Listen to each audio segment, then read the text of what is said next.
Den sydkoreanske författaren Han Kang.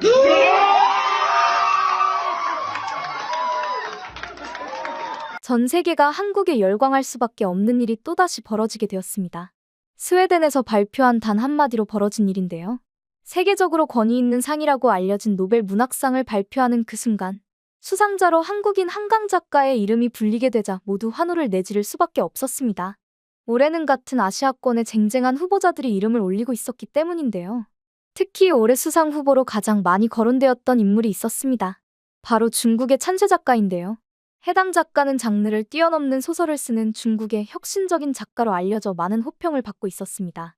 유명 베팅 사이트에서는 중국 찬쇠 작가가 노벨 문학상을 받을 것이라는 예측을 내놓을 정도로 유력 수상 후보자로 부상하던 중이었는데요. 놀랍게도 다른 아시아인 후보로는 한국인들에게도 많이 알려져 있는 일본의 무라카미 하루키가 존재했습니다. 그 외에도 호주의 제럴드 머네인, 그리스의 에르시 소티로플로스 작가 등 거장들이 대거 이름을 올리고 있었습니다. 이런 세계적인 거장들 사이에서 당당하게 한국인 한강 작가가 수상하게 된 것이니 모두 놀랄 수밖에 없던 것입니다. 그녀의 수상이 더 주목받게 된 것은 아시아 여성 최초로 노벨 문학상을 받은 인물로 이름을 올리게 되었기 때문인데요. 그동안 노벨 문학상은 백인 남성들의 소유물이라고 불릴 정도로 유색 인종과 여성의 발자취를 거부하는 모습을 보여왔습니다. 그런 상을 유색 인종이, 그것도 여성이 해당 상을 수상한 것은 모두를 깜짝 놀라게 할 수밖에 없었습니다. 그녀의 수상으로 인하여 노벨 문학상의 유색 수상자가 8명으로 늘어났다는 결론만 보더라도 얼마나 굉장한 일인지 파악되실 겁니다. 미국 뉴욕타임스에서는 노벨 문학상은 중국의 찬쇠 작가가 유력한 후보였는데 이를 제치고 수상한 것이 놀랍다며 주목했는데요. 하지만 놀랍다고만 보기에는 한강 작가는 이미 세계적으로 인정을 받은 적이 있는 작가입니다. 채식주의자를 통하여 노벨 문학상을 받게 되었는데 이미 이 작품으로 한국인 최초 부커상 인터내셔널 부문을 수상한 적이 있는데요. 부커상은 세계 3대 문학상이라고 불릴 정도로 유명한 영국의 문학상으로 권위를 인정받고 있는 상이기도 합니다. 한강 작가는 부커상 수상 후 흰이라는 작품으로 다시 한번 후보에 오르기도 했었는데요. 그 외에도 소년이 온다를 통해 이탈리아 말라파르테 문학상 등 권위 있는 상들을 받으며 해외에서 인지도를 쌓아갔습니다. 노벨위원회의 안데르스 올손 의장은 수상자 선정 기자회견에서 한강 작가의 작품에 대하여 역사의 상처를 마주보고 인간 삶의 취약함을 그대로 드러내는 작가의 강렬한 시적 산문이라고 표현했는데요.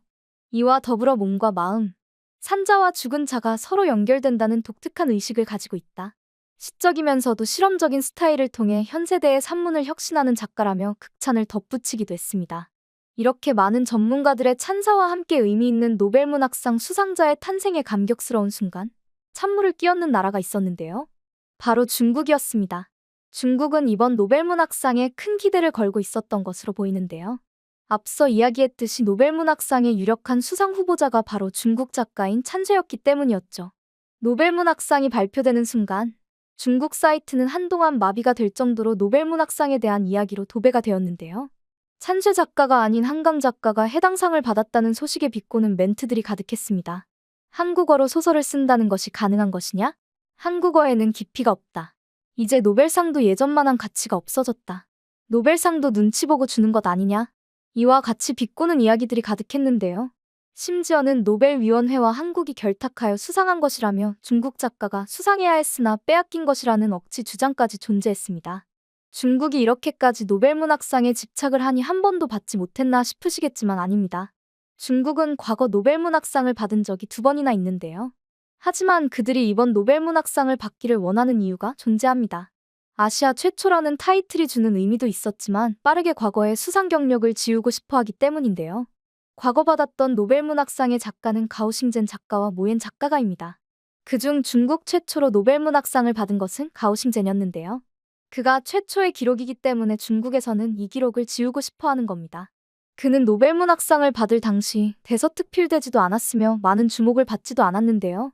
심지어 그를 노벨 문학상 수상자로 결정된 것에 대한 비판마저 있을 정도였습니다. 그렇게 집착하는 노벨 문학상을 받았는데도 가오싱젠 작가가 제대로 된 환영을 못 받는 이유가 있는데요. 바로 그가 공산당을 비판했던 반체제 인사였기 때문입니다. 더 놀라운 것은 과거 그는 중국 공산당의 당원으로 활동했던 기록이 남아있는데요. 문화 대혁명 이후 변혁가로 활동하던 그는 생각이 바뀌었는지 소설과 희곡을 발표하며 반체제 인사가 되었던 것입니다. 그리고 그는 차마 중국에서 살 수 없다고 생각하여 프랑스로 망명하게 되었고 프랑스인으로 받아들여진 후 노벨문학상을 받게 된 것인데요. 이런 상황이었기에 중국은 그를 배신자라 부르며 그의 작품들은 현재까지도 금서로 취급당하고 있습니다. 그렇기에 그가 중국인 최초라는 타이틀을 단 것이 불만족스러울 수밖에 없는 것인데요. 물론 모옌 작가가 최초라는 타이틀을 달 수 있지만 어째서인지 중국 내에서는 싫다고 하면서도 가오싱젠 작가를 중국인 최초 노벨문학상 수상자로 취급하고 있습니다. 이런 상황이니 여성 작가가 노벨문학상을 최초로 받아 과거의 이력을 조금은 희석시키고자 한 것인데요. 하지만 한국 작가에 의하여 그들이 원하는 바를 이루지 못한 상황이라 속 좁게도 비꼬는 행동을 한 것입니다. 자신들이 비난하고는 있지만 한국 작가의 작품이 관심이 갈 수밖에 없었던 모양이었는데요. 언론사에서는 노벨문학상을 속보로 내며 한국 작품에 대한 지대한 관심을 보였습니다. 이 외에도 중국 최대 검색 사이트에서는 한강 작가와 그녀의 작품들이 검색어 1위를 시작으로 상위권을 도배하는 모습을 보였는데요. 심지어는 중국의 대형 서점에서도 베스트 1위 자리에 올라서더니 재고가 없어 예약을 받는 상황까지 펼쳐졌습니다. 이와 동시에 여론이 부정적인 반응에서 긍정적으로 바뀌는 상황이 벌어졌습니다. 펑바이 신문은 학자들은 한국 현대문학에 대한 이해가 크게 부족했다고 실감하고 있다면서 한국 문학에 대한 중국 학자들의 관심이 커지고 있는 상황을 전했는데요. 이 외에도 한국 신드롬이 예상된다며 한국의 문학마저 열풍이 불 것이라는 전망하고 있는 상황입니다. 놀랍게도 이런 전망은 전 세계 곳곳에서 펼쳐질 것으로 보이고 있는데요. 그중 일본에서는 긍정적인 관심을 표명하고 있는 흔하지 않는 상황이 벌어졌습니다. 심지어 일본의 서점에서 한강의 수상을 소식을 들은 일본 팬들이 환호성을 질렀다는 이야기까지 전해지고 있는데요. 해당 서점에서는 이 소식을 전해 듣자마자 바로 한강을 영어로 적어 수상을 함께 축하해 주었습니다. 이 외에도 곧바로 한강 특설 코너를 마련하여 한강 작가의 일본어 번역서 5권을 내놓은 것으로 확인되었는데요. 일본의 아사히 신문은 한강 작가의 노벨문학상 수상 소식을 신문 일면에 전하며 한국 문학을 존중하고 진심으로 축하해주는 모습을 보였습니다. 하지만 역시나 가장 큰 관심을 보이고 있는 것은 서양권이 아닐까 싶은 상황인데요. 독일의 한 뉴스에서는 이번 노벨문학상에 대해서 특집 방송을 진행할 정도였습니다. The Nobel Prize for Literature has been awarded to the South Korean author Han Kang for her, and I quote here, intense poetic prose. That's according to the Nobel Committee. Now, out of 120 laureates in the literature category, Han Kang is the 18th woman to win the award. 유럽권에서도 한강 작가가 주목받는 이유 중에 하나는 바로 아시아 여성이라는 점이었는데요. 그동안 노벨상이 지나치게 유럽과 북미 중심이라는 점이 문제시되며 비판을 받은 적이 있기 때문입니다. 하지만 이보다 더 유럽을 놀라게 만든 이유가 따로 있었는데요. It's not a surprise that they chose someone from Asia, a woman from Asia, a young woman. Well, she's born in 1970, so it's a... 참고로 한강 작가는 올해 50대인데요. 노벨문학상을 받았던 수상자들이 대부분 70대 혹은 80대인 것을 고려한다면 굉장히 젊은 나이에 수상한 것임을 알 수 있습니다. 그렇기에 많은 사람들이 더욱 놀랄 수밖에 없는 것이었는데요. 그 외에도 해당 뉴스에서는 한강 작가의 소설, 채식주의자에 대해서도 이야기를 나누는데요. 해당 소설은 어느 날부터 고기를 먹지 않고 채식을 하게 되는 인물과 그녀를 둘러싼 가족들의 갈등에 대한 내용으로 이루어져 있습니다. 본 내용은 한국인이 아니더라도 몰입할 수 있는 내용들로 전개되는데요. 모든 나라를 아우를 수 있는 그녀의 표현이 상을 받을 수 있었던 원초적인 이유라고 말하기도 했습니다. 하지만 핵심적으로 한강 작가가 본 수상을 한 것에 이유가 있다고 봤는데요. 바로 번역본입니다. 한강 작가의 책은 많은 나라에 번역되고 있는데요. 그런 점이 많은 곳에서 한강이라는 이름을 알릴 수 있는 계기로 본 것입니다. 현재 한강 작가의 작품은 28개 언어로 번역되어 전 세계에 총 76종의 책으로 출간되었는데요. 이런 점이 한강 작가의 작품을 알리는 것에도 큰 영향을 끼쳤지만 한국 문학을 알리는 계기로 발전된 것이라 본 것이죠. 그리고 그들은 마지막으로 한 가지 근본적인 질문을 하게 됩니다.